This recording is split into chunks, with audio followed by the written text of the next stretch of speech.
Bonjour à tous et bienvenue sur boursicoté.com pour cette nouvelle analyse technique du CAC 40 en point matinal avec une configuration qui reste haussière, puisque comme nous pouvons voir ici sur cette unité de temps 4 heures, on vient encore une fois attaquer la bande de Bollinger supérieure. On commence déjà d'ailleurs à avoir des bandes de Bollinger qui se réécartent, ce qui est plutôt bon signe par rapport aux signaux d'affaiblissement que l'on avait et que je vous commentais hier. On serait en train ici d'invalider justement cette possibilité de consolidation par justement un retour de la volatilité, avec donc un gap haussier dès l'ouverture, gap qui n'est pas encore tout à fait comblé. Il reste encore 1 ou 2 points entre le plus bas de la séance actuellement et le plus haut de la séance d'hier, et donc on a ici un signal qui reste haussier sur cette configuration court terme en intraday avec cette unité de temps en 4 heures. Du point de vue des indicateurs techniques, on est toujours sur une dynamique ici haussière, les histogrammes du MACD reviennent à proximité de leur zone d'équilibre, et donc on est toujours dans cette évolution positive, et un RSI qui repasse ici au-dessus de la zone des 80.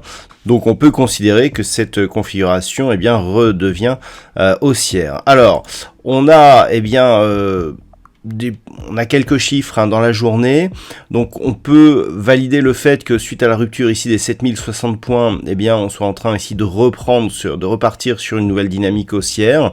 On a toujours un objectif ici moyen terme qui se situe sur cette zone ici des 7237 points, et on a après cette phase de stabilisation que l'on peut considérer comme une zone de consolidation horizontale, une reprise de la dynamique. Le signal sur cette unité de temps 4 heures sera éventuellement ici le retour de la moyenne mobile 20 exponentielle au-dessus de sa moyenne mobile arithmétique. Hier, j'attirais votre attention sur le fait que nous avions un contact ici avec la bande de Bollinger supérieure et des moyennes mobiles inversées. Cela, normalement, augmente la probabilité d'avoir un retour ici assez rapide sur cette zone de moyenne mobile. Actuellement, ce n'est pas le cas, donc la configuration est en train de s'invalider. Et par rapport à cela, on a pour l'instant une tentative de comblement de gap, mais qui ne semble pas, on n'est pas sur un mouvement très très puissant. Donc si les cours restent ici au-delà de cette zone des 7135 points grossièrement, on peut avoir ici une poursuite en direction des zones 7200 voire 7250 points. Donc une configuration qui est vraiment dans la continuité. Je dirais que les niveaux d'alerte seraient, alors premier niveau d'alerte ici très court terme, c'est vraiment le comblement de ce gap, donc on va dire 7135 points. Ensuite, c'est tout simplement 7060 points, la zone de moyenne mobile ici. C'est vraiment si on casse ces niveaux que l'on aurait un premier signal de retournement. On a une autre zone intermédiaire ici sur ces niveaux proches des 7075 points, mais pour le moment, je dirais aucune alerte à court terme qui pourrait nous donner des signaux de retournement. Voilà donc ce que l'on peut dire sur cette configuration technique matinale. D'un point de vue macroéconomique, nous avons eu ce matin du côté de la Grande-Bretagne des chiffres de l'emploi qui étaient assez mitigés, mais plutôt dans le consensus, légèrement positifs.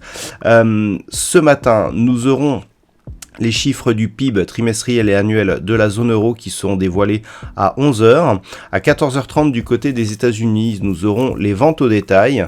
Et puis, aux alentours de 17h10, nous aurons une intervention de Christine Lagarde. Voilà, donc pas normalement de surprise à attendre, ou en tout cas de chiffres qui pourraient nous donner une forte volatilité sur les marchés. Je vous souhaite donc une bonne séance. On se retrouve dès ce soir pour toutes les autres analyses techniques du site boursicoté.com.